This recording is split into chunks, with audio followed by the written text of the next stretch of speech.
Hello and welcome to the channel, and today we're going to show you what happens when your screws bottoming out. We're just trying to reattach this door, and if you take a look at this, so we've tried a variety of screws, fatter screws, longer screws, and you can see here when we push that in, it's just bottoming out and it just spins on the. So what we're going to take is a match or a skewer. I've got a barbecue skewer here. Just going to place it all the way into the end, and then we're just going to snap it off.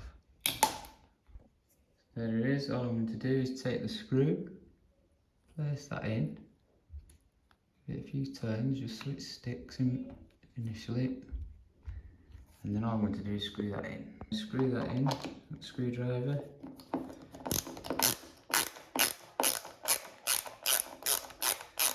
Much more resistance now on the screw. And that pulls in nice and tight. Thanks for watching. If you'd like to support the channel, please like and subscribe.